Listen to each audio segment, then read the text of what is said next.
want to get off Twitter and start a real-life social movement. I don't blame you. These things can be pretty powerful. We know that social movements can shape public perception, and sometimes they can even change public policy. A lot about what we know from social movements comes from studying things like Occupy, where the 99% were standing up to be counted and to counter the privilege of that 1%. But what I realize we don't know a lot about is when the 1% are the ones leading the movement. And this is exactly what led me to study the phenomenon of physicians, the 1% leading refugee healthcare movements in each Canada, Germany, and England.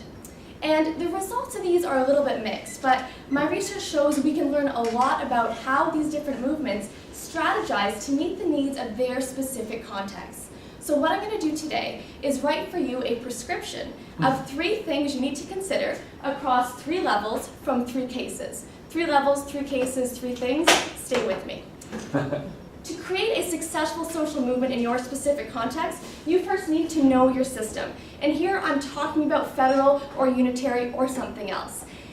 There are benefits and drawbacks to both. If you're in a federal system like Germany or Canada, you have the great benefit of being able to target smaller governments for change first, like provinces or states. However, though, you also got to know your constitution. If you're in a place like Germany, you target the state too much, it won't go any further, and you won't create national level reform.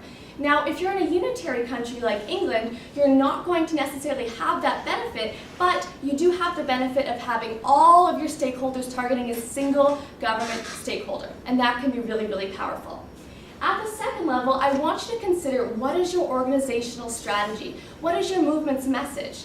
And here it's critical to make your movement's message about something even bigger than what your specific social call is. So for refugee healthcare, it was all about hooking your movement to that bigger message. In England, it was never about refugee healthcare. It was always about healthcare and maintaining the integrity of the national health system.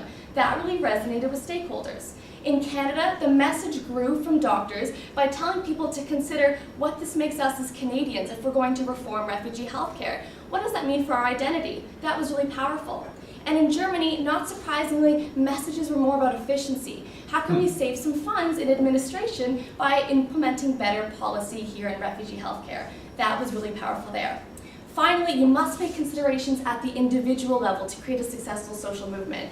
And here, Canada is where they did it best. I cannot stress enough the importance of charismatic leaders.